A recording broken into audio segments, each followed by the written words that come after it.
ಶ್ರೀಗುರುಭ್ಯೋ ನಮಃ. ಹರಿ ಓಂ. ವಿಜ್ಞಾನರೋಚಿಪರಿಪೂರಿತಾಂತರ್ಬಾಹ್ಯಾಂಡಕೋಶಂ ಹರಿತೋಪಲಾಭಂ ತರ್ಕಾಭಯೇತಂ ವಿಧಿಶರ್ವಪೂರ್ವಗೀರ್ವಾಣವಿಜ್ಞಾನದಮಾನತೋऽಸ್ಮಿ. ಪ್ರಥಮೋ ಹನುಮಾನ್ನಾಮ ದ್ವಿತೀಯೋ ಭೀಮಯೇವ ಚ. ಪೂರ್ಣಪ್ರಜ್ಞಸ್ತೃತೀಯಸ್ತು ಭಗವತ್ಕಾರ್ಯಸಾಧಕಃ. ಬುದ್ಧಿರ್ಬಲಂ ಯಶೋಧೈರ್ಯಂ ನಿರ್ಭಯತ್ವಂ ಅರೋಗತಾ. ಅಜಾಡ್ಯಂ ವಾಕ್ಪಟುತ್ವಂಚ ಹನುಮತ್ತಸ್ಮರಣಾದ್ ಭವೇತ್. ಪೃಥ್ವೀಮಂಡಲಮಧ್ಯಸ್ಥಾಃ ಪೂರ್ಣಬೋಧಮತಾನುಗಾಃ ವೈಷ್ಣವಾ ವಿಷ್ಣುಹೃದಯಾಃ ತಾನ್ನಮಸ್ಯೆ ಗುರುನ್ ಮಮ. ಜನ್ಮಾದ್ಯಸ್ಯ ಯತೋನ್ಮಯಾದಿತರತಶ್ಚಾರ್ಥೇಷ್ವಭಿಜ್ಞಸ್ವರಾಟ್ ತೇನೇ ಬ್ರಹ್ಮಹೃದಾಯ ಆದಿಕವಯೇ ಮುಖ್ಯಂತಿ ಯಂ ಸೂರಯಃ. ತೇಜೋ ವಾರಿಮೃದಾಂ ಯಥಾ ವಿನಿಮಯೋ ಯತ್ರ ತ್ರಿಸರ್ಗೋ ಮೃಷಾ. ಧಾಮ್ನಾ ಸ್ವೇನ ಸದಾ ನಿರಸ್ತಕುಹಕಂ ಸತ್ಯಂ ಪರಂ ಧೀಮಹಿ. ಸೃಷ್ಟಿಸ್ಥಿತ್ಯಪ್ಯೇಹಾ ನಿಯತಿದೃಶಿತಮೋ ಬಂಧಮೋಕ್ಷಾಶ್ಚ ಯಸ್ಮಾದಸ್ಯ ಶ್ರೀ ಬ್ರಹ್ಮರುದ್ರಪ್ರಭೃತಿಸುರನರದ್ವೀಷಶತ್ರುರಾತ್ಮಕಸ್ಯ ವಿಷ್ಣೋರ್ವ್ಯಸ್ತಾಃ ಸಮಸ್ತಾಃ ಸಕಲಗುಣನಿಧಿಃ ಸರ್ವದೋಷವ್ಯಪೇತಃ ಪೂರ್ಣಾನಂದೋ ವ್ಯಯೋ ಯೋ ಗುರುರಪಿ ಪರಮಃ ಚಿಂತಯೇತಂ ಮಹಾಂತಂ. ಯಂ ಪ್ರವ್ರಜन्तमनुपेतमपेतकृत्यं ದ್ವೈಪಾಯನೋ ವಿರಹಕಾತರ ಆಜುಹಾವ. ಪುತ್ರೇತಿ ತನ್ಮಯತಯಾ ತರವೋಪಿ ನೇದುಃ तं ಸರ್ವಭೂತಹೃದಯಂ ಮುನಿಮಾನತೋಸ್ಮಿ. ಶ್ರೀಗುರುಭ್ಯೋ ನಮಃ. ಹರಿ ಓಂ. ಶ್ರೀಮದ್ಭಾಗವತದ ನವಮ ಸ್ಕಂಧದಲ್ಲಿ ಇವತ್ತು 6ನೇ ಅಧ್ಯಾಯ ಪ್ರಾರಂಭ. ಶ್ರೀ ಶುಕೌವಾಚ. ನಾಭಾಗಾದಂಬರೀಶೋಭೂತ್ ಮಹಾಭಾಗವತ ಕೃತಿ. ನಾಸ್ಪೃಶದ್ ಬ್ರಹ್ಮಶಾಪೋಪಿ ಚಕ್ರ ಪ್ರತಿಹತ ಕ್ವಚಿತ್. ಶುಕಾಚಾರ್ಯರು ಪರೀಕ್ಷಿದ್ರಾಜನಿಗೆ ವಂಶ ವಿಸ್ತಾರವನ್ನು ಮುಂದುವರಿಸ್ತಾ ಹಿಂದಿನ ಅಧ್ಯಾಯದಲ್ಲಿ ನಾಭಾಗನ ಚರಿತ್ರೆಯನ್ನ ಏನು ಹೇಳಿದ್ರು, ಆ ನಾಭಾಗನ ಮಗ ಅಂಬರೀಷ ಅಂತ ಹೆಸರು. ನಾಭಾಗನಿಂದ ಅಂಬರೀಷ ಹುಟ್ಟಿದ. ಈ ಅಂಬರೀಷ ಮಹಾರಾಜ ಮಹಾಭಗವದ್ಭಕ್ತ, ಪುಣ್ಯವಂತ. ಅಂತಹ ಆ ನಾಭಾಗನಿಗೆ ಒಮ್ಮೆ ಬ್ರಾಹ್ಮಣ ಶಾಪ ಬರ್ತದೆ. ಆ ಬ್ರಾಹ್ಮಣ ಶಾಪವೂ ಕೂಡ ಅವನಿಗೆ ಏನೂ ಅಪಾಯವನ್ನ ಮಾಡೋದಿಲ್ಲ. ಭಗವಂತನ ಆ ಭಕ್ತಿ ಅವನಲ್ಲೇನಿತ್ತು, ಆ ಪ್ರಭಾವಕ್ಕೆ, ವಿಷ್ಣು ಚಕ್ರದ ಒಂದು ಪ್ರಭಾವಕ್ಕೆ ಮಣಿದು ಅವನಿಗೆ ಆ ಬ್ರಾಹ್ಮಣ ಶಾಪವೂ ಕೂಡ ಏನೂ ಅಪಾಯವನ್ನ ಮಾಡದೆ ಹೋಯಿತು. ಅಂತಹ ಉತ್ತಮ ವಿಷ್ಣು ಭಗವದ್ಭಕ್ತ, ಮಹಾಪುಣ್ಯವಂತನಾಗಿರ್ತಕ್ಕಂಥವನು ಅಂಬರೀಷ ಮಹಾರಾಜ ಅಂತ ಶುಕಾಚಾರ್ಯರು ಹೇಳ್ತಾ ಇದ್ದಾರೆ.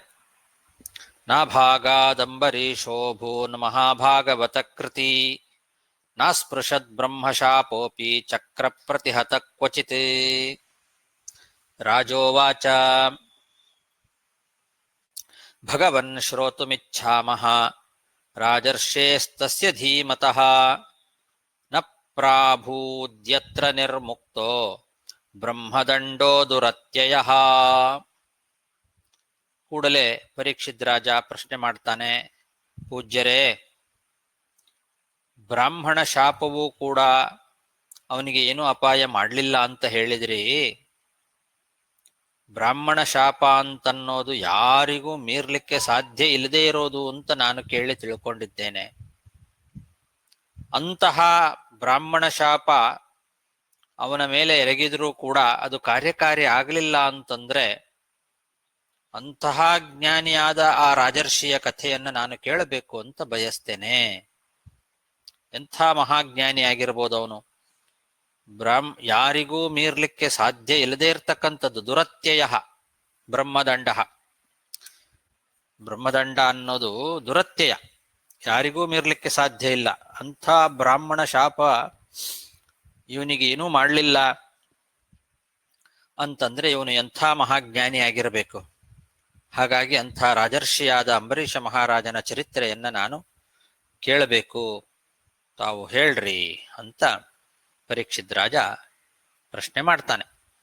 ಭಗವನ್ ಶ್ರೋತುಮಿಚ್ಛಾಮಃ ರಾಜರ್ಷೇಸ್ತಸ್ಯ ಧೀಮತಃ ನ ಪ್ರಾಭೂದ್ಯತ್ರ ನಿರ್ಮುಕ್ತೋ ಬ್ರಹ್ಮದಂಡೋ ದುರತ್ಯಯಃ. ಶ್ರೀಶುಕ ಉವಾಚ ಅಂಬರೀಷೋ ಮಹಾಭಾಗಃ ಸಪ್ತದ್ವೀಪವತೀಂ ಮಹೀಂ ಅವ್ಯಯಾಂ ಚ ಶ್ರಿಯಂ ಲಬ್ಧ್ವಾ ವಿಭವಂ ಚಾತುಲಂ ಭುವಿ ಮೇನೇತಿ ದುರ್ಲಭಂ ಪುಂಸಾಂ ಸರ್ವಂ ತತ್ ಸ್ವಪ್ನ ಸಂಮಿತಂ ವಿದ್ವಾನ್ ವಿಭವ ನಿರ್ವಾಣಂ ತಮೋ ವಿಶತಿ ಯತ್ ಪುಮಾನ್. ಅದಕ್ಕೆ ಶುಕಾಚಾರ್ಯರು ಆ ಅಂಬರೀಷ ಮಹಾರಾಜನ ಚರಿತ್ರೆಯನ್ನ ವಿಸ್ತಾರವಾಗಿ ಹೇಳಲಿಕ್ಕೆ ಪ್ರಾರಂಭ ಮಾಡ್ತಾ ಇದ್ದಾರೆ. ರಾಜನೇ, ಈ ನಾಭಾಗನ ಮಗನಾಗಿರ್ತಕ್ಕಂತಹ ಅಂಬರೀಷ ಮಹಾ ಅದೃಷ್ಟಶಾಲಿ. ಸಪ್ತದ್ವೀಪವತಿ ಮಹೀಂ, ಸಪ್ತದ್ವೀಪಗಳಿಂದ ಸಹಿತವಾದ ಇಡೀ ಅಖಂಡ ಭೂಮಂಡಲವನ್ನ ಯಾವ ಒಂದು ಅಳಿವು ಇಲ್ಲದೆ ಇರುವಂತಹ ಸಂಪತ್ತನ್ನ ಹೊಂದಿದ್ದ. ಅವನಿಗೆ ಇರುವಂತಹ ಸೇವಕ ವರ್ಗ ಅದು ಕೂಡ ಭಾರಿ ದೊಡ್ಡದಾಗಿತ್ತು, ಅನುಪಮವಾಗಿತ್ತು. ಅತುಲಂ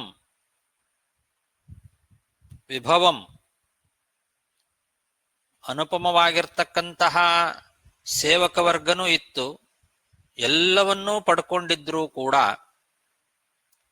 ಮನುಷ್ಯರಿಗೆ ಅತ್ಯಂತ ದುರ್ಲಭವಾದಂತಹ ಆ ಎಲ್ಲಾ ಸಂಪತ್ತು ಕೂಡ ಅಸ್ಥಿರ, ಇದು ಸ್ವಪ್ನದಂತೆ ಅಂತ ತಿಳ್ಕೊಂಡಿದ್ದ. ಭಾರಿ ವಿರಕ್ತನಾದಂತಹ ಒಬ್ಬ ರಾಜ. ಬೇಕಾದಷ್ಟು ಸಂಪತ್ತಿತ್ತು. ಮತ್ತೆ ಸಪ್ತದ್ವೀಪವತಿ ಮಹೀಂ ಅಂದಿದ್ದಾರೆ. ಸಪ್ತದ್ವೀಪ ಸಹಿತವಾದ ಅಖಂಡ ಭೂಮಂಡಲ ಅದನ್ನ ಆಳ್ತಾ ಇದ್ದ ಇವನು. ಆ ಸಂಪತ್ತಿಗೆ ಕೊನೆ ಅಂತ ಅನ್ನೋದೇ ಇರಲಿಲ್ಲ. ಅವ್ಯಯಾಂ, ಅಂತಹ ಅವ್ಯಯಾಂ ಶ್ರಿಯಂ ಲಬ್ಧ್ವಾಪಿ ಅವಿಭವಂ ಅತುಲಂ ಭುವಿ, ಎಲ್ಲವನ್ನೂ ಪಡ್ಕೊಂಡಿದ್ದ. ಆದರೂ ಕೂಡ ತತ್ ಸ್ವಪ್ನ ಸಂಮಿತಂ ಸರ್ವಂ, ಇದೆಲ್ಲವೂ ಸ್ವಪ್ನದಂತೆ ಅಸ್ಥಿರವಾದದ್ದು ಸಂಪತ್ತು ಅಂತ ತಿಳ್ಕೊಂಡಿದ್ದ. ಮನುಷ್ಯ ಸಂಪತ್ತು ನಾಶವಾದಾಗ ಮೋಹದಲ್ಲಿ ಮುಳುಗಿ ಬಿಡ್ತಾನೆ. ಒಂದು ಕಾಲದಲ್ಲಿ ಇದ್ದ ಸಂಪತ್ತು ನಾಶವಾಯಿತು ಅಂತಂದ್ರೆ ಮೋಹಕ್ಕೆ ಒಳಗೆ ಆಗಿಬಿಡ್ತಾನೆ ಅನ್ನೋದು ಅವನಿಗೆ ಚೆನ್ನಾಗಿ ಗೊತ್ತಿತ್ತು. ತಮೋ ವಿಶತಿ ಯತ್ ಪುಮಾನ್ ಅನ್ನೋದನ್ನ ವಿದ್ವಾನ್, ಮನುಷ್ಯ ಸಂಪತ್ತು ನಾಶವಾದಾಗ ಅವನು ಮೋಹಕ್ಕೊಳಗಾಗಿ ಬಿಡ್ತಾನೆ ಅನ್ನೋದನ್ನ ಚೆನ್ನಾಗಿ ತಿಳ್ಕೊಂಡಿದ್ದ ಈ ಅಂಬರೀಷ ಮಹಾರಾಜ. ಅಂಬರೀಷೋ ಮಹಾಭಾಗ ಸಪ್ತದ್ವೀಪವತೀಂ ಮಹೀಂ ಅವ್ಯಯಾಂ ಚ ಶ್ರಿಯಂ ಲಬ್ಧ್ವಾ ವಿಭವಂ ಚಾತುಲಂ ಭುವಿ ಮೇನೇತಿ ದುರ್ಲಭಂ ಪುಂಸಾಂ ಸರ್ವಂ ತತ್ ಸ್ವಪ್ನ ಸಂಮಿತಂ ವಿದ್ವಾನ್ ವಿಭವ ನಿರ್ವಾಣಂ ತಮೋ ವಿಶತಿ ಯತ್ ಪುಮಾನ್. ವಾಸುದೇವೇ ಭಗವತಿ ತದ್ಭಕ್ತೇಷು ಚ ಸಾಧುಷು ಪ್ರಾಪ್ತೋ ಭಾವಂ ಪರಂ ವಿಶ್ವಂ ಏನೇದಂ ಲೋಷ್ಠವತ್ ಸ್ಮೃತಂ.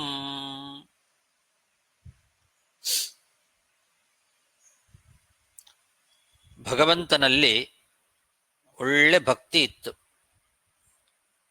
ವಾಸುದೇವೇ ಭಗವತಿ, ಭಗವಂತನಾದ ಆ ವಾಸುದೇವನಲ್ಲಿ ಉತ್ತಮವಾದ ಭಕ್ತಿಯನ್ನ ಮಾಡ್ತಾ ಇದ್ದ. ಹಾಗೆ ಸಾಧು ಸಜ್ಜನರ ಮೇಲೂ ಕೂಡ ಒಳ್ಳೆ ಭಕ್ತಿಯನ್ನ ಇಟ್ಕೊಂಡಿದ್ದ. ಭಗವದ್ಭಕ್ತರು ಸಾಧುಗಳು ಯಾರಿದ್ದಾರೆ ಅವರ ಮೇಲೂ ಕೂಡ ತುಂಬಾ ಒಳ್ಳೆ ಭಕ್ತಿಯನ್ನ ಮಾಡ್ತಾ ಇದ್ದ. ಆ ಭಕ್ತಿಯಿಂದ ಈ ಇಡೀ ಪ್ರಪಂಚವನ್ನೇ ಅಸಾರ ಅಂತ ತಿಳ್ಕೊಂಡು ಬಿಟ್ಟಿದ್ದ. ಅಷ್ಟು ಭಕ್ತಿ. ಭಗವಂತನಲ್ಲಿ ಭಕ್ತಿ ಜಾಸ್ತಿ ಆದಾಗ ವಿಷಯ ಪದಾರ್ಥಗಳಲ್ಲಿ ವೈರಾಗ್ಯ ತಾನಾಗಿಯೇ ಬರ್ತದೆ. ಆದ್ರಿಂದ ಇವನಿಗೆ ಭಗವಂತನಲ್ಲಿ ಮತ್ತು ಭಗವದ್ಭಕ್ತರಲ್ಲಿ ವಿಶೇಷವಾದ ಭಕ್ತಿ ಜಾಸ್ತಿ ಇತ್ತಾದ್ದರಿಂದ ಈ ಪ್ರಪಂಚ ಎಲ್ಲ ಲೋಷ್ಠವತ್, ಮಣ್ಣಿನ ಹೆಂಟೆಯಂತೆ ಅಸಾರ ಅಂತ ತಿಳ್ಕೊಂಡಿದ್ದ. ವಾಸುದೇವೇ ಭಗವತಿ ತದ್ಭಕ್ತೇಷು ಚ ಸಾಧುಷು ಪ್ರಾಪ್ತೋ ಭಾವಂ ಪರಂ ವಿಶ್ವಂ ಏನೇದಂ ಲೋಷ್ಠವತ್ ಸ್ಮೃತಂ. ಸವೈ ಮನ ಕೃಷ್ಣ ಪದಾರವಿಂದಯೋರ್ವಚಾಂಸಿ ವೈಕುಂಠ ಗುಣಾನುವರ್ಣನೆ ಕರೌ ಹರೇರ್ಮಂದಿರ ಮಾರ್ಜನಾದಿಷು ಶ್ರುತಿಂ ಚಕಾರಾಚ್ಯುತ ಸತ್ಕಥೋದಯೇ. ಅವನು ಹೇಗೆ ಬದುಕ್ತಾ ಇದ್ದ ಅಂಬರೀಷ ಮಹಾರಾಜ ಅಂದ್ರೆ, ಅವನ ಮನಸ್ಸು ಸದಾ ಶ್ರೀಕೃಷ್ಣ ಪಾದ ಕಮಲಗಳ ಧ್ಯಾನದಲ್ಲೇ ತೊಡಗಿರ್ತಿತ್ತು. ಮನಃ ಕೃಷ್ಣ ಪದಾರವಿಂದಯೋಹೋ ಅಂದಿದ್ದಾರೆ. ಕೃಷ್ಣನ ಪಾದ ಕಮಲಗಳನ್ನೇ ಧ್ಯಾನ ಮಾಡ್ತಾ ಇರ್ತಿತ್ತು ಯಾವಾಗಲೂ ಆ ಮನಸ್ಸು. ಅವನ ಮಾತು ವಚಾಂಸಿ ವೈಕುಂಠ ಗುಣಾನುವರ್ಣನೆ, ಭಗವಂತನ ಗುಣಗಳ ವರ್ಣನೆಗೆನೇ ಮೀಸಲಾಗಿತ್ತು ಆ ಮಾತುಗಳು. ವ್ಯರ್ಥವಾದ ಮಾತುಗಳನ್ನು ಆಡ್ತಿರ್ಲಿಲ್ಲ ಅವನು. ಅವನ ಮಾತುಗಳೆಲ್ಲ ಯಾವಾಗಲೂ ಭಗವಂತನ ಗುಣಗಳ ವರ್ಣನೆ ಮಾಡ್ಲಿಕ್ಕೋಸ್ಕರ ಅಂತಾನೆ ಇರ್ತಿತ್ತು. ಕರೌ ಹರೇರ್ ಮಂದಿರ ಮಾರ್ಜನಾದಿಷು, ಅವನ ಕೈಗಳನ್ನ ಭಗವಂತನ ಮಂದಿರದ ಶುದ್ಧೀಕರಣಕ್ಕೋಸ್ಕರ ಬಳಸ್ತಾ ಇದ್ದ. ಭಗವಂತನ ಮಂದಿರವನ್ನ ಮಾರ್ಜನ, ಶುದ್ಧ ಮಾಡೋದು, ಅದಕ್ಕೋಸ್ಕರನೇ ತನ್ನ ಕೈಗಳನ್ನ ಬಳಸ್ತಾ ಇದ್ದ. ಹಾಗೆ ಕಿವಿಯನ್ನ ಯಾವಾಗಲೂ ಕೂಡ ಭಗವಂತನ ಶಾಸ್ತ್ರ ಶ್ರವಣ ಮಾಡಲಿಕ್ಕೆ ಉಪಯೋಗಿಸ್ತಾ ಇದ್ದ. ಶ್ರುತಿಂ ಚಕಾರ ಅಚ್ಯುತ ಸತ್ಕಥೋದಯೇ ಅಂತ. ಅಚ್ಯುತನ ಸತ್ಕಥಾ ಏನಿದೆ, ಭಗವಂತನ ಉತ್ತಮವಾದ ಚರಿತ್ರೆಗಳು, ಅವನ ಲೀಲೆಗಳು, ಅವುಗಳನ್ನ ಕೇಳೋದ್ರಲ್ಲೇನೆ ಆ ಕಿವಿ ಯಾವಾಗಲೂ ಉಪಯೋಗ ಆಗ್ತಿತ್ತು. ಆ ರೀತಿ ಬದುಕ್ತಾ ಇದ್ದ. ಸವೈ ಮನ ಕೃಷ್ಣ ಪದಾರವಿಂದಯೋರ್ವಚಾಂಸಿ ವೈಕುಂಠ ಗುಣಾನುವರ್ಣನೆ ಕರೌ ಹರೇರ್ ಮಂದಿರ ಮಾರ್ಜನಾದಿಷು ಶ್ರುತಿಂ ಚಕಾರಾಚ್ಯುತ ಸತ್ಕಥೋದಯೇ.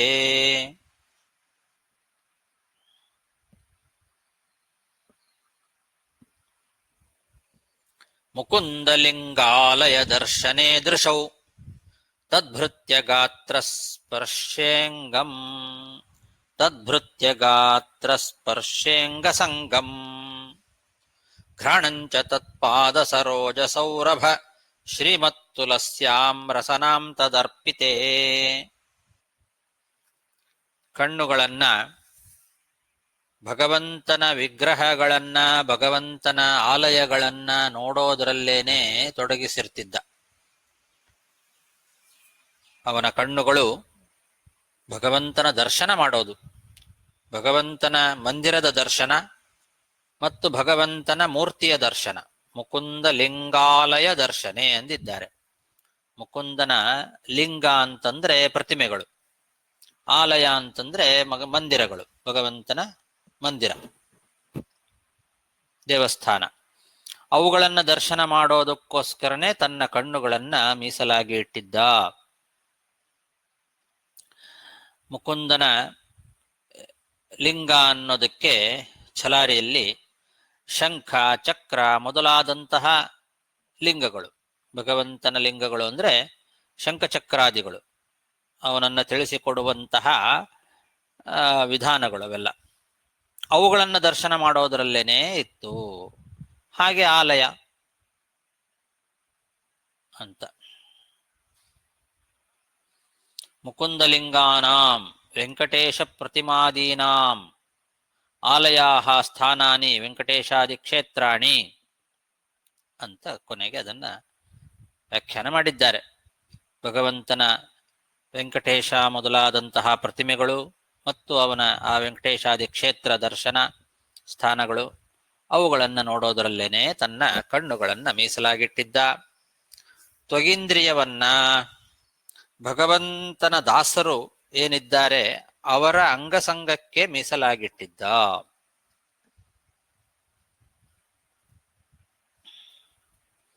ತದ್ಭೃತ್ಯಾನಾಂ ಗಾತ್ರಸ್ಪರ್ಶೇ ಅಂಗಸಂಗಂ. ಆ ಭಗವದ್ಭಕ್ತರ ಅಂಗಸಂಗ ಅದಕ್ಕೇನೆ ತನ್ನ ತ್ವಗೀಂದ್ರಿಯವನ್ನ ಮೀಸಲಾಗಿ ಇಟ್ಟಿದ್ದ. ಘ್ರಾಣಂಚ ತತ್ಪಾದ ಸರೋಜ ಸೌರಭ ಶ್ರೀಮತ್ತುಲಸ್ಯಾಂ. ಘ್ರಾಣೇಂದ್ರಿಯ ಏನಿದೆ ಅದನ್ನ ಭಗವಂತನ ಪಾದಕಮಲದಿಂದ ಉತ್ಕೃಷ್ಟವಾದ ಪರಿಮಳಯುಕ್ತವಾದ ತುಳಸಿಯನ್ನ ಆಘ್ರಾಣ ಮಾಡೋದೇನಿದೆ ಅದರಲ್ಲಿ ಆ ಒಂದು ಘ್ರಾಣೇಂದ್ರಿಯವನ್ನು ತೊಡಗಿಸ್ತಿದ್ದ. ಪೂಜೆ ಮಾಡಿ ಭಗವಂತನ ಪಾದಕ್ಕೆ ಅರ್ಪಣೆ ಮಾಡಿರ್ತಕ್ಕಂತಹ ತುಳಸಿಯನ್ನ ಆಘ್ರಾಣ ಮಾಡಬೇಕು. ಅದಕ್ಕೋಸ್ಕರ ಆ ಘ್ರಾಣೇಂದ್ರಿಯವನ್ನ ಬಳಸ್ತಾ ಇದ್ದ. ಹಾಗೆ ರಸನೇಂದ್ರಿಯವನ್ನ ನಾಲಿಗೆಯನ್ನ ಭಗವಂತನ ನೈವೇದ್ಯವನ್ನ ಭಗವಂತನಿಗೆ ಸಮರ್ಪಣೆ ಮಾಡಿದ ನೈವೇದ್ಯ ಏನಿದೆ ಆ ನೈವೇದ್ಯವನ್ನ ಸವಿಯುವುದಕ್ಕೋಸ್ಕರ ಅವನು ಆ ನಾಲಿಗೆಯನ್ನ ಉಪಯೋಗಿಸ್ತಾ ಇದ್ದ. ಮುಕುಂದಲಿಂಗಾಲಯ ದರ್ಶನೇ ದೃಶೌ ತದ್ಭೃತ್ಯ ಗಾತ್ರ ಸ್ಪರ್ಶೇಂಗ ಸಂಗಂ ಘ್ರಾಣಂ ಚ ತತ್ಪಾದ ಸರೋಜ ಸೌರಭ ಶ್ರೀಮತ್ತುಲಸ್ಯಾಂ ರಸನಾಂ ತದರ್ಪಿತೇ.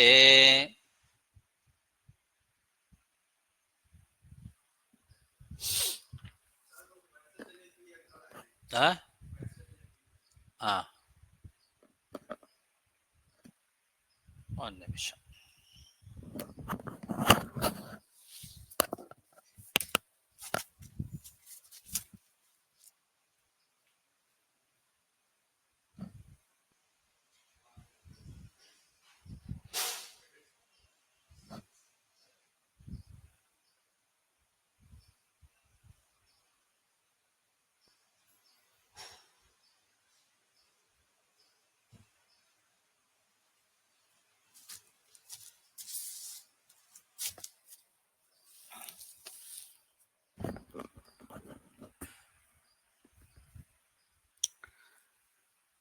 ಆಮೇಲೆ 8ನೇ ಶ್ಲೋಕ.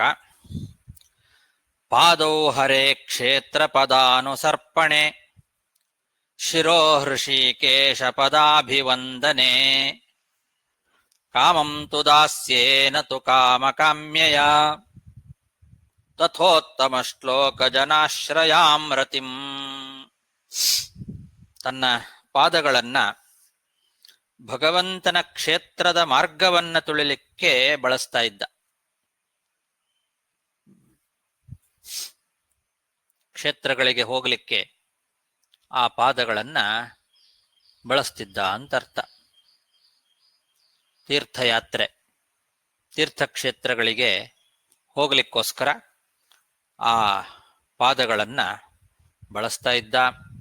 ಶಿರೋ ಹೃಷಿಕೇಶ ಪದಾಭಿವಂದನೆ, ತನ್ನ ತಲೆಯನ್ನ ಭಗವಂತನ ಪಾದಕ್ಕೆ ಮಣಿಯುವುದಕ್ಕೆ ಅದನ್ನು ಉಪಯೋಗಿಸ್ತಾ ಇದ್ದ. ಪಾದಾಭಿವಂದನ, ಭಗವಂತನ ಪಾದಗಳಿಗೆ ನಮಸ್ಕಾರ ಮಾಡಲಿಕ್ಕೋಸ್ಕರ ತನ್ನ ತಲೆಯನ್ನ ಶಿರವನ್ನ ಉಪಯೋಗಿಸ್ತಿದ್ದ. ಹೀಗೆ ಎಲ್ಲಾ ಇಂದ್ರಿಯಗಳನ್ನು ಕೂಡ ಭಗವತ್ಪರವಾಗಿಯೇ ಇಟ್ಟುಕೊಂಡಿದ್ದ. ಕಾಮಂತು ದಾಸ್ಯೇನತು ಕಾಮ್ಯಯ, ಅವನ ಬಯಕೆಗಳು ಅನ್ನೋದೇನಿದೆ, ಕಾಮನೆಗಳು, ಆ ಎಲ್ಲಾ ಬಯಕೆಗಳು ಕೂಡ ಭಗವಂತನ ಸೇವೆಯಲ್ಲೇ ಇರ್ತಿತ್ತೇ ಹೊರತು ವಿಷಯ ಪದಾರ್ಥ ಸೇವನೆಯಲ್ಲಿ ಅವನ ಆ ಅಪೇಕ್ಷೆಗಳು ಇರ್ತಿರ್ಲಿಲ್ಲ.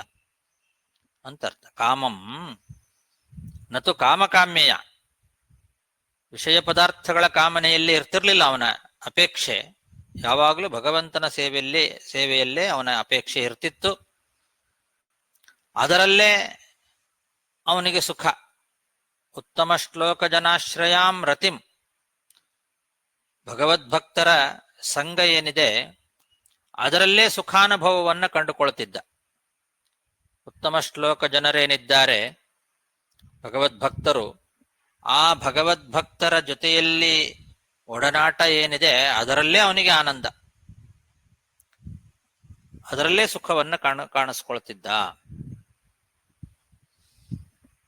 ಪಾದೌ ಹರೇ ಕ್ಷೇತ್ರ ಪದಾನುಸರ್ಪಣೆ, ಶಿರೋ ಹೃಷಿಕೇಶ ಪದಾಭಿವಂದನೆ, ಕಾಮಂ ತು ದಾಸ್ಯೇ ನತು ಕಾಮಕಾಮ್ಯಯ, ತಥೋತ್ತಮ ಶ್ಲೋಕ ಜನಾಶ್ರಯಾಂ ರತಿಂ.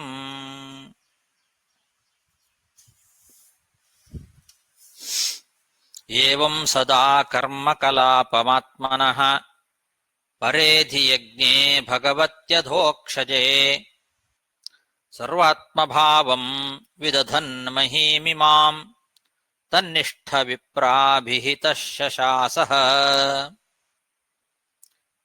ಏವಂ ಈ ರೀತಿ ಸದಾ ಕರ್ಮಕಲಾಪಂ ಆತ್ಮನಃ, ಎಲ್ಲ ತನ್ನ ಕಾರ್ಯಕಲಾಪಗಳನ್ನು ಕೂಡ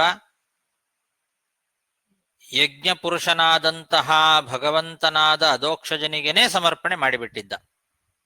ಅವನು ಏನೇ ಕೆಲಸಗಳನ್ನ ಮಾಡಿದರೂ ಅದೆಲ್ಲವೂ ಭಗವಂತನ ಪೂಜಾ ರೂಪದಲ್ಲೇ ಇರ್ತಿತ್ತು. ಅವನು ಅಧಿಯಜ್ಞೆ ಭಗವತಿ ಅಧೋಕ್ಷಜ ಎಂದಿದ್ದಾರೆ.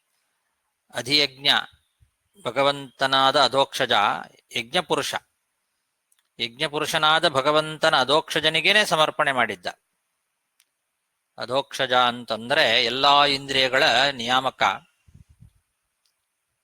ಭಗವಂತ. ಹಾಗಾಗಿ ಎಲ್ಲಾ ಇಂದ್ರಿಯಗಳನ್ನು ಕೂಡ ಅವನ ಪರವಾಗಿನೇ ಇರ್ತಿತ್ತು. ಅವನ ಎಲ್ಲ ಇಂದ್ರಿಯಗಳು, ಪ್ರತಿಯೊಂದು ಇಂದ್ರಿಯದಿಂದ ಏನೇ ಕೆಲಸಗಳನ್ನು ಮಾಡಿದರೂ ಅದೆಲ್ಲವೂ ಭಗವತ್ ಪರವಾಗಿಯೇ ಇರ್ತಿತ್ತು. ಹಾಗೆ ಅವನು ಎಲ್ಲಾ ಇಂದ್ರಿಯಗಳನ್ನು, ಎಲ್ಲಾ ಕೆಲಸಗಳನ್ನು ಭಗವಂತನಿಗೆ ಸಮರ್ಪಣೆ ಮಾಡಿಬಿಟ್ಟಿದ್ದ.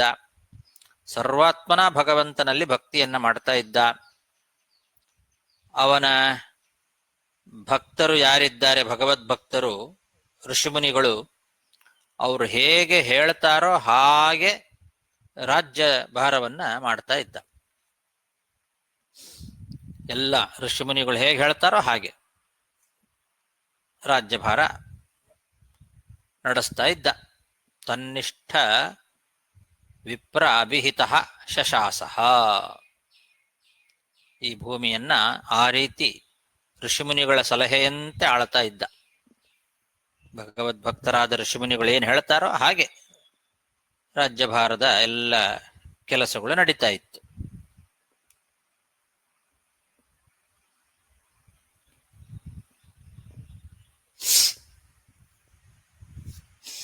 ಹ ಅಂತ ಇದೆ. ಶಶಾಸ ಹ, ಹ ಅನ್ನೋದು ಆಶ್ಚರ್ಯವನ್ನ ಸೂಚನೆ ಮಾಡ್ತದೆ ಅಂತ. ಯಾಕೆಂದ್ರೆ ಇಡೀ ಭೂಮಂಡಲದ ಒಡೆತನ ಇದ್ರೂ ಕೂಡ ಅವನಲ್ಲಿ ಭಗವದ್ಭಕ್ತಿ ಒಂದು ಸ್ವಲ್ಪನೂ ಕಡಿಮೆ ಆಗಿರಲಿಲ್ಲ. ಅದು ದೊಡ್ಡ ಆಶ್ಚರ್ಯ ಅದು. ಅದಕ್ಕೆ ಹ ಅನ್ನೋದನ್ನ ಪದವನ್ನು ಬಳಸಿದ್ದಾರೆ. ಸತ್ಯಧರ್ಮ ತೀರ್ಥರು ಹ ಇತಿ ಆಶ್ಚರ್ಯಂ ಅಂತ ಬರೆದಿದ್ದಾರೆ. ಹ ಅನ್ನೋದು ಆಶ್ಚರ್ಯವನ್ನು ಸೂಚನೆ ಮಾಡ್ತದೆ ಅಂತ. ಏವಂ ಸದಾ ಕರ್ಮ ಕಲಾಪಮಾತ್ಮನಃ ಪರೇಧಿ ಯಜ್ಞೇ ಭಗವತ್ಯಧೋಕ್ಷಜೇ, ಸರ್ವಾತ್ಮಭಾವಂ ವಿದಧನ್ ಮಹೀಮಿಮಾಂ ತನ್ನಿಷ್ಠ ವಿಪ್ರಾಭಿಹಿತ ಶಶಾಸಃ. ಈಜೇಶ್ವಮೇಧೈರಧಿಯಜ್ಞಮೀಶ್ವರಂ ಮಹಾವಿಭೂತ್ಯೋಪಚಿತಾಂಗದಕ್ಷಿಣೈಃ ತತೈರ್ವಸಿಷ್ಠಾಸಿತ ಗೌತಮಾದಿಭಿಃ ವಿದ್ವಾನಭಿಸ್ರೋತಮಸೌ ಸರಸ್ವತೀಂ. ಇಂತಹ ಅಂಬರೀಷ ಮಹಾರಾಜ ಅಶ್ವಮೇಧ ಯಾಗವನ್ನ ಮಾಡಿ ತನ್ಮೂಲಕವಾಗಿ ಯಜ್ಞಪುರುಷನಾದಂತಹ ಭಗವಂತನ ಆರಾಧನೆಯನ್ನ ಮಾಡ್ತಾ ಇದ್ದ. ಸರಸ್ವತೀ ನದಿ ತೀರದಲ್ಲಿ ಯಜ್ಞಶಾಲೆಯನ್ನ ನಿರ್ಮಾಣ ಮಾಡಿ ವಸಿಷ್ಠರು, ಅಸಿತರು, ಗೌತಮರು ಮೊದಲಾದಂತಹ ಅನೇಕ ಋಷಿಮುನಿಗಳ ಸಹಾಯದಿಂದ ಅಶ್ವಮೇಧ ಯಾಗಗಳನ್ನು ಮಾಡುವ ಮೂಲಕ ಯಜ್ಞಪುರುಷನಾದ ಆ ಶ್ರೀಮನ್ನಾರಾಯಣನ ಆರಾಧನೆಯನ್ನ ಮಾಡ್ತಾ ಇದ್ದ. ಮಹಾಜ್ಞಾನಿಯಾಗಿರ್ತಕ್ಕಂತಹ ಈ ಅಂಬರೀಷ ಆ ಯಜ್ಞಗಳ ಅಂಗಭೂತವಾಗಿ ಕೊಡಬೇಕಾದ ದಕ್ಷಿಣೆ ಏನಿದೆ, ಆ ದಕ್ಷಿಣೆಯನ್ನ ತನ್ನ ಮಹಾ ಸಂಪತ್ತಿನಿಂದ ಹೆಚ್ಚು ಹೆಚ್ಚು ದಕ್ಷಿಣೆಯನ್ನ ಕೊಡ್ತಾ ಇದ್ದ. ವಸಿಷ್ಠರು, ಅಸಿತರು, ಗೌತಮರು ಮೊದಲಾದಂತಹ ಉತ್ತಮ ಋಷಿಮುನಿಗಳೆಲ್ಲ ಆ ಯಾಗವನ್ನ ನಡೆಸಿಕೊಡ್ತಾ ಇದ್ರು. ಎಲ್ಲರಿಗೂ ಕೂಡ ಬೇಕಾದಷ್ಟು ದಕ್ಷಿಣೆಯನ್ನ ಕೊಡ್ತಾ ಇದ್ದ. ಅವನಲ್ಲಿ ಮಹಾವಿಭೂತಿ ಇತ್ತು, ಬೇಕಾದಷ್ಟು ಸಂಪತ್ತಿತ್ತು. ಆ ಸಂಪತ್ತಿಗೆ ಅನುಗುಣವಾಗಿ ದೊಡ್ಡ ಮೊತ್ತವನ್ನೇ ಆ ಯಜ್ಞಕ್ಕೆ ದಕ್ಷಿಣೆಗೆ ಅಂತ ಉಪಯೋಗಿಸ್ತಾ ಇದ್ದ. ಆ ರೀತಿ ಅಶ್ವಮೇಧ ಯಾಗಗಳ ಮೂಲಕ ಭಗವಂತನ ಆರಾಧನೆಯನ್ನ ಮಾಡ್ತಾ ಇದ್ದಂಥವನು ಮಹಾಜ್ಞಾನಿಯಾದ ಅಂಬರೀಷ ಮಹಾರಾಜ. ಈಜೇಶ್ವಮೇಧೈರಧಿಯಜ್ಞಮೀಶ್ವರಂ ಮಹಾವಿಭೂತ್ಯೋಪಚಿತಾಂಗ ದಕ್ಷಿಣೈ ತತೈರ್ವಸಿಷ್ಠಾಸಿತ ಗೌತಮಾದಿಭಿಃ ವಿದ್ವಾನಭಿಸ್ರೋತಮಸೌ ಸರಸ್ವತೀಂ.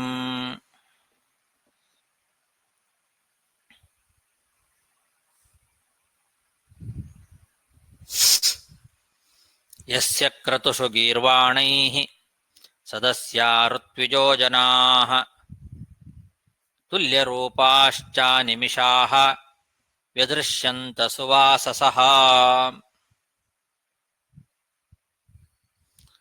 ಅವನು ಯಜ್ಞ ಮಾಡಲಿಕ್ಕೆ ಅಂತ ಯಾರ್ಯಾರನ್ನ ಕರೆದಿದ್ನೋ ಋತ್ವಿಜರು, ಸದಸ್ಯರು, ಅವರೆಲ್ಲರೂ ಕೂಡ ಅವನ ಯಜ್ಞಕ್ಕೆ ಅಂತ ಬಂದು ಕುತ್ಕೊಂಡ್ರೆ ಅವರೆಲ್ಲರೂ ಒಳ್ಳೆ ಬಟ್ಟೆಯನ್ನು ಉಟ್ಕೊಳ್ತಾ ಇದ್ರು. ಅವರೆಲ್ಲರಿಗೂ ಕೂಡ ಶ್ರೇಷ್ಠವಾದ ಉತ್ತಮ ಕಲ್ಪದ ಬಟ್ಟೆಗಳನ್ನ ವ್ಯವಸ್ಥೆ ಮಾಡಿದ್ದ. ಆ ಬಟ್ಟೆಯನ್ನು ಉಟ್ಕೊಂಡು ಅವರು ಕುತ್ಕೊಂಡ್ರೆ ಆ ಯಜ್ಞಶಾಲೆಯಲ್ಲಿ ದೇವತೆಗಳಂತೆ ಶೋಭಿಸ್ತಾ ಇದ್ರು ಅವರೆಲ್ಲ. ಯಜ್ಞ ಮಾಡಲಿಕ್ಕೆ ಬಂದಂತಹ ಆ ಎಲ್ಲ ಸದಸ್ಯರು ಗೀರ್ವಾಣೈಹಿ ಅಂದಿದ್ದಾರೆ, ದೇವತೆಗಳಂತೆ ಹೊಳಿತಾ ಇದ್ರು. ಅಷ್ಟು ಒಳ್ಳೊಳ್ಳೆ ಸುವಾಸ ಸಹ. ತುಲ್ಯರೂಪಾಹ, ರೂಪ, ಯೌವನ, ವಸ್ತ್ರ, ಆಭರಣ ಅವುಗಳನ್ನೆಲ್ಲ ನೋಡ್ತಾ ಇದ್ರೆ ಸಾಕ್ಷಾತ್ ಎಲ್ಲ ದೇವತೆಗಳೇ ಬಂದು ಕೂತು ಯಜ್ಞ ಮಾಡ್ತಾ ಇದ್ದಾರೋ ಏನೋ ಎಂಬಂತೆ ಕಾಣಿಸ್ತಾ ಇತ್ತು. ದೇವತೆಗಳು ಅವರು ಕಣ್ಣು ರೆಪ್ಪೆಯನ್ನ ಮಿಟುಕಿಸೋದಿಲ್ಲ. ಕಣ್ಣು ರೆಪ್ಪೆ ಯಾವಾಗಲೂ ತೆರೆದದ್ದು ಹಾಗೇ ಇರ್ತದೆ. ಅನಿಮಿಷರು ಅಂತ ಅವರಿಗೆ ಹೆಸರು. ಹಾಗೆ ಈ ಋತ್ವಿಜರು ಕೂಡ ಕರ್ಮದಲ್ಲಿ ಲೋಪ ದೋಷಗಳು ಯಾವುದು ಆಗಬಾರದು ಅಂತ ಎವೆಯಿಕ್ಕದೆ ನೋಡ್ತಾ ಇರ್ತಿದ್ರು.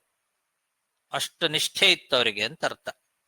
ಹಾಗಾಗಿ ದೇವತೆಗಳಂತೆ ಅನಿಮಿಷಾಹ ಅಂತ, ತುಲ್ಯರೂಪಾಶ್ಚ ಅನಿಮಿಷಾಹ ವ್ಯದೃಶ್ಯಂತ ಅಂತ ಒಳ್ಳೊಳ್ಳೆ ಸುಂದರವಾದ ಬಟ್ಟೆಗಳನ್ನ ಉಟ್ಕೊಂಡಿರ್ತಿದ್ರು. ಒಂದು, ಇನ್ನೊಂದು, ದೇವತೆಗಳು ಹೇಗೆ ಕಣ್ಣು ಮಿಟುಕಿಸೋದಿಲ್ವೋ ಹಾಗೆ ಇವರು ಕೂಡ ಕಣ್ಣು ಮಿಟುಕಿಸ್ತಾ ಇರಲಿಲ್ಲ. ಅದು ಸಾಧ್ಯ ಇಲ್ಲ. ಅದರ ಅಭಿಪ್ರಾಯ ಏನು ಅಂದ್ರೆ, ಯಾವುದೇ ರೀತಿಯಾದ ಲೋಪದೋಷಗಳು ಆಗಬಾರದು ಕರ್ಮದಲ್ಲಿ ಅಂತ ಆಗದೇ ಇರುವಂತೆ ಆ ರೀತಿ ಬಹಳ ಜಾಗರೂಕತೆಯಿಂದ ನೋಡ್ತಾ ಇದ್ರು. ಎವೆಯಿಕ್ಕದೆ ಕಣ್ಣನ್ನು ಮಿಟುಕಿಸದೆ ನೋಡೋದು ಅಂತಾರಲ್ಲ ಹಾಗೆ.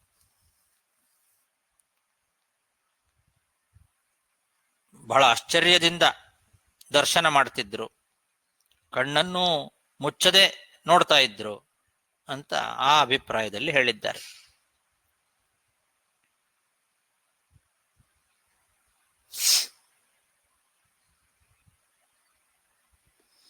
ಯಸ್ಯ ಕ್ರತುಷು ಗೀರ್ವಾಣೈಃ ಸದಸ್ಯಾ ಋತ್ವಿಜೋ ಜನಾಃ ತುಲ್ಯರೂಪಾಶ್ಚ ನಿಮಿಷಾಃ ವ್ಯದೃಶ್ಯಂತ ಸುವಾಸಸಃ. ಸ್ವರ್ಗೋ ನ ಪ್ರಾರ್ಥಿತೋ ಯಸ್ಯ ಮನುಜೈರಮರಪ್ರಿಯಃ ಶೃಣ್ವದ್ಭಿರುಪಗಾಯದ್ಭಿಃ ಉತ್ತಮಶ್ಲೋಕಚೇಷ್ಟಿತಂ. ಅವನ ರಾಜ್ಯದಲ್ಲಿ, ಅವನ ಆಳ್ವಿಕೆಯಲ್ಲಿರುವಂತಹ ಪ್ರಜೆಗಳೇನಿದ್ದಾರೆ, ಆ ಎಲ್ಲ ಪ್ರಜೆಗಳಾದಂತಹ ಮನುಷ್ಯರು ಭಗವಂತನ ಲೀಲೆಗಳನ್ನ ಕೇಳ್ತಾ ಹಾಡ್ತಾ ಬಹಳ ಆನಂದದಿಂದ ಇದ್ರು. ಈ ಭೂಲೋಕವನ್ನೇ ಸ್ವರ್ಗಲೋಕದಂತೆ ಮಾಡಿಬಿಟ್ಟಿದ್ರು ಅವರೆಲ್ಲ. ಸ್ವರ್ಗವೇ ಬೇಡ ಅಂತಿದ್ರಂತೆ. ನ ಪ್ರಾರ್ಥಿತೋ ಸ್ವರ್ಗ ಅಂತಾರೆ, ನಮಗೆ ಸ್ವರ್ಗನೇ ಬೇಡ. ಈ ಅಂಬರೀಷ ಮಹಾರಾಜನ ಆಳ್ವಿಕೆಯಲ್ಲಿ ನಾವು ಇಲ್ಲೇ ಸ್ವರ್ಗ ಸಮಾನವಾಗಿ ಇಲ್ಲೇ ಇದ್ದೇವೆ, ನಮಗೆ ಬೇರೆ ಸ್ವರ್ಗ ಬೇಕಾಗಿಲ್ಲ ಅಂತಿದ್ರು ಪ್ರಜೆಗಳು. ಅಷ್ಟು ಚೆನ್ನಾಗಿ ಪ್ರಜೆಗಳನ್ನ ಅವನು ನೋಡ್ಕೊಳ್ತಾ ಇದ್ದ. ಅವರೆಲ್ಲ ಭಗವಂತನ ಲೀಲೆಗಳನ್ನ ಹಾಡ್ತಾ ಕೇಳ್ತಾ ಕುಣಿತಾ ಆನಂದವನ್ನ ಅನುಭವಿಸ್ತಾ ಇದ್ರು. ಶೃಣ್ವದ್ಭಿಹಿ ಉಪಗಾಯದ್ಭಿಹಿ ಉತ್ತಮ ಶ್ಲೋಕ ಚೇಷ್ಟಿತಂ. ಉತ್ತಮ ಶ್ಲೋಕನಾದ ಭಗವಂತನ ಲೀಲೆಗಳನ್ನ ಕೇಳೋದು ಹಾಡೋದು, ಅದರಲ್ಲೇ ಆನಂದವನ್ನ ಅನುಭವಿಸ್ತಾ ದೇವತೆಗಳಿಗೆ ಅತ್ಯಂತ ಪ್ರಿಯವಾಗಿರ್ತಕ್ಕಂತಹ ಸ್ವರ್ಗವನ್ನು ಕೂಡ ನಮಗೆ ಬೇಡ ಅಂತ ಇದ್ರು. ಅಮರಪ್ರಿಯ.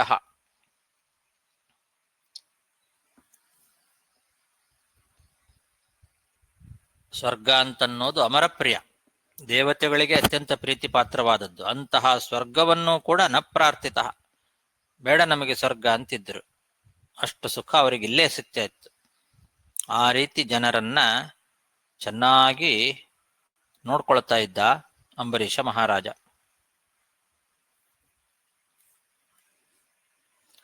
ಮುಕುಂದನ ಚರಿತ್ರೆಗಳ ಶ್ರವಣಾದಿಗಳಿಗಿಂತ ಹೆಚ್ಚಿನ ಸುಖ ಸ್ವರ್ಗದಲ್ಲಿ ಏನಿದೆ?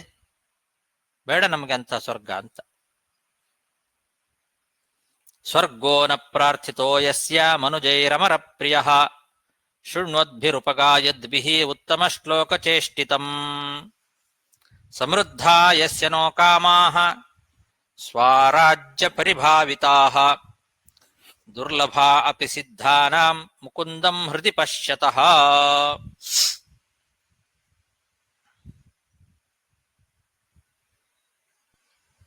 ಬೇಕಾದಷ್ಟು ಸಂಪತ್ತು ಇತ್ತು. ಸಿದ್ಧರಿಗೂ ಕೂಡ ದುರ್ಲಭ ಅಂತ ಅನಿಸುವಂತಹ ಸಮೃದ್ಧವಾದ ವಿಷಯ ಭೋಗ ಪದಾರ್ಥಗಳೆಲ್ಲ ಅವನ ರಾಜ್ಯದಲ್ಲಿತ್ತು.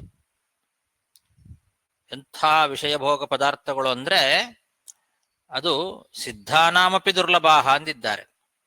ಸಿದ್ಧ ಪುರುಷರಿಗೂ ಕೂಡ ದುರ್ಲಭವಾಗಿರುವಂತಹ ಸಮೃದ್ಧವಾದ ವಿಷಯ ಭೋಗ ಪದಾರ್ಥಗಳು ಎಲ್ಲವೂ ಕೂಡ ಇದ್ದರೂ ಈ ಅಂಬರೀಷ ಮಹಾರಾಜನಿಗೆ ತನ್ನ ಹೃದಯದಲ್ಲಿ ಭಗವಂತನನ್ನ ಕಾಣುವ ಅಪೇಕ್ಷೆ ಅದರಷ್ಟು ಸುಖ ಇದರಿಂದ ಅವನಿಗೆ ಆಗ್ತಿರ್ಲಿಲ್ಲ.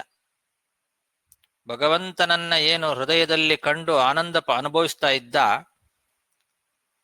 ಆ ಸುಖ ಅವನಿಗೆ ಈ ವಿಷಯ ಭೋಗ ಪದಾರ್ಥಗಳಿಂದ ಸಿಗ್ತಿರ್ಲಿಲ್ಲ. ಆದ್ರಿಂದ ಅದು ಬೇಡ ಅಂತ ಅನಿಸ್ತಿತ್ತು ಅವನಿಗೆ. ಸಾಕು ಅವನಿಗೆ ಭಗವಂತನನ್ನ ಕಂಡು ಅದರಲ್ಲೇ ಆನಂದವನ್ನ ಅನುಭವಿಸ್ತಾ ಇದ್ದಾನಾದ್ರಿಂದ ಇದು ಯಾವುದು ಅವನಿಗೆ ಅಭೀಷ್ಟ ಅಂತ ಅನಿಸ್ಲೇ ಇಲ್ಲ. ಹಾಗೆ ಹೃದಯದಲ್ಲಿ ಭಗವಂತನನ್ನ ಕಂಡವರು ಆ ಹೃದಯದಲ್ಲೇ ಆ ಭಗವಂತನನ್ನ ಕಾಣ್ತಾ ಸುಖವನ್ನ ಅನುಭವಿಸ್ತಾ ಇದ್ದಂಥವರಿಗೆ ವಿಷಯ ಪದಾರ್ಥಗಳೆಲ್ಲ ನೀರಸ ಆಗಿಬಿಡ್ತವೆ.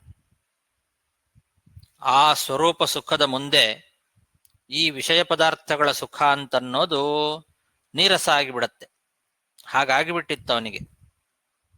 ಬೇಕಾದಷ್ಟು ಸಂಪತ್ತು, ಬೇಕಾದಷ್ಟು ವಿಷಯ ಪದಾರ್ಥಗಳು, ಸಿದ್ಧರಿಗೂ ದುರ್ಲಭವಾದಂತಹ ವಿಷಯ ಪದಾರ್ಥದ ಸುಖಗಳು ಲೋಕದಲ್ಲಿ ಇದ್ದರೂ ಕೂಡ ಭಗವಂತನನ್ನ ಹೃದಯದಲ್ಲಿ ಕಂಡು ಆನಂದವನ್ನ ಅನುಭವಿಸ್ತಾ ಇರತಕ್ಕಂತಹ ಅಂಬರೀಷ ಮಹಾರಾಜನಿಗೆ ಇದೆಲ್ಲ ನೀರಸ ಅಂತ ಅನಿಸಿಬಿಟ್ಟಿತ್ತು.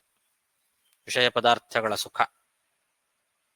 ಸಮೃದ್ಧ ಯಸ್ಯ ನೋ ಕಾಮಾಃ ಸ್ವರಾಜ್ಯ ಪರಿಭಾವಿತಾಃ ದುರ್ಲಭಾ ಅಪಿ ಸಿದ್ಧಾನಾಂ ಮುಕುಂದಂ ಹೃದಿ ಪಶ್ಯತಃ. ಸಯಿತ್ಥಂ ಭಕ್ತಿಯೋಗೇನ ತಪೋಯುಕ್ತೇನ ಪಾರ್ಥಿವಃ ಸ್ವಧರ್ಮೇಣ ಹರಿಂ ಪ್ರೀಣನ್ ಸಂಗಾನ್ ಸರ್ವಾನ್ ಶನೈರ್ಜಹೌ. ಈ ರೀತಿ ಅಂಬರೀಷ ಮಹಾರಾಜ ಉತ್ತಮವಾದ ತಪಸ್ಸು, ಆ ತಪಸ್ಸಿನಿಂದ ಕೂಡಿದ ಭಕ್ತಿ, ತಪೋಯುಕ್ತೇನ ಭಕ್ತಿಯೋಗೇನ ಅಂತ. ಇದೊಂದು ದೊಡ್ಡ ತಪಸ್ಸು. ಎಲ್ಲವನ್ನೂ ಭಗವತ್ಪರವಾಗಿ ಮಾಡುವ ಒಂದು ಕಾರ್ಯ ಏನಿದೆ, ಇದು ದೊಡ್ಡ ತಪಸ್ಸದು. ಏನೇ ಕೆಲಸಗಳನ್ನು ಮಾಡಿದರೂ ಕೂಡ ಅದು ಭಗವತ್ಪರವಾಗೇ ಇರ್ತಿತ್ತು ಅನ್ನೋದೇನಿದೆಲ್ಲ, ಅದೇ ದೊಡ್ಡ ತಪಸ್ಸು. ಆ ರೀತಿ ತಪಸ್ಸಿನಿಂದ ಕೂಡಿದ ಭಕ್ತಿ, ಆ ಭಕ್ತಿ ಯೋಗದಿಂದ ತನ್ನ ಧರ್ಮವನ್ನು ಬಿಟ್ಟಿರಲಿಲ್ಲ. ಕ್ಷತ್ರಿಯನಾದ ಆ ಅಂಬರೀಷ ಮಹಾರಾಜ ತನ್ನ ಧರ್ಮವಾದ ಪ್ರಜಾಪರಿಪಾಲನೆ ಅನ್ನೋದೇನಿದೆ ಅದನ್ನ ಭಕ್ತಿಯೋಗದಿಂದಲೇ ಮಾಡ್ತಾ ಇದ್ದ. ಆ ರೀತಿ ಸ್ವಧರ್ಮಾಚರಣೆಯನ್ನ ಮಾಡ್ತಾ ಭಗವಂತನನ್ನ ಒಲಿಸಿಕೊಂಡಿದ್ದ. ಸ್ವಧರ್ಮೇಣ ಹರಿಂ ಪ್ರೀಣನ್, ತನ್ನ ಧರ್ಮದಿಂದಲೇನೆ ಭಗವಂತನನ್ನ ಪ್ರೀತಿಗೊಳಿಸಿದ್ದ. ಎಲ್ಲ ಕರ್ಮಗಳನ್ನು ಭಗವತ್ಪರವಾಗಿ ಭಗವಂತನಿಗೆ ಸಮರ್ಪಣೆ ಮಾಡುವ ಮೂಲಕವಾಗಿ ಸ್ವಧರ್ಮಾಚರಣೆಯನ್ನ ಮಾಡ್ತಾ ಭಗವಂತನನ್ನ ಒಲಿಸಿಕೊಂಡು ವಿಷಯ ಪದಾರ್ಥಗಳ ಆಸಕ್ತಿಯನ್ನೆಲ್ಲ ದೂರ ಮಾಡಿಕೊಂಡು ಬಿಟ್ಟ. ಶನೈಹಿ ಜಹೌ ಅಂದಿದ್ದಾರೆ. ಸರ್ವಾನ್ ಶನೈಹಿ ಜಹೌ, ಎಲ್ಲವನ್ನೂ ನಿಧಾನವಾಗಿ ಬಿಡ್ತಾ ಬಿಡ್ತಾ ಬಿಡ್ತಾ ಬಂದ. ಒಂದೇ ಸಲಿಗೆ ಬಿಡ್ಲಿಕ್ಕೆ ಸಾಧ್ಯ ಇಲ್ಲ.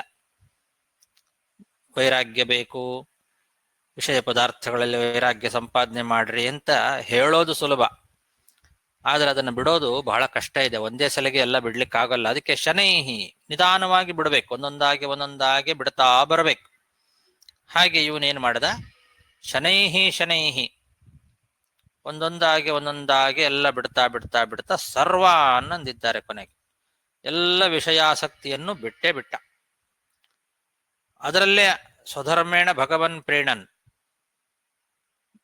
ತನ್ನ ಧರ್ಮಾಚರಣೆಯಲ್ಲೇನೆ ಭಗವಂತನನ್ನ ಪ್ರೀತಿಗೊಳಿಸ್ತಾ ವಿಷಯ ಪದಾರ್ಥಗಳ ಅಪೇಕ್ಷೆಯನ್ನ ಶನೈಹಿ ಜಹೌ, ನಿಧಾನವಾಗಿ ಎಲ್ಲಾ ವಿಷಯ ಪದಾರ್ಥಗಳ ಅಪೇಕ್ಷೆಯನ್ನು ಕೂಡ ಬಿಟ್ಟು ಬಿಟ್ಟ. ಸಯಿತ್ತಂ ಭಕ್ತಿಯೋಗೇನ ತಪೋಯುಕ್ತೇನ ಪಾರ್ಥಿವಃ ಸ್ವಧರ್ಮೇಣ ಹರಿಂ ಪ್ರೀಣನ್ ಸಂಗಾನ್ ಸರ್ವಾನ್ ಶನೈರ್ಜಹೌ.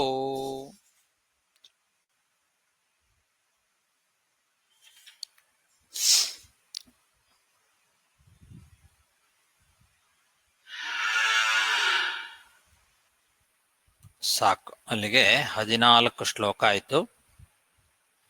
15ನೇ ಶ್ಲೋಕ ಮತ್ತೆ ನಾಳೆ ದಿವಸ ನೋಡೋಣ. ಶ್ರೀಕೃಷ್ಣಾರ್ಪಣಮಸ್ತು.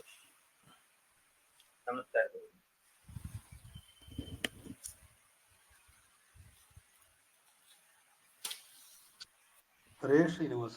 ನಮಸ್ಕಾರ ಗುರುಗಳೇ. ನಮಸ್ಕಾರ ಗುರುಗಳೇ. ನಮಸ್ಕಾರ ಗುರುಗಳೇ.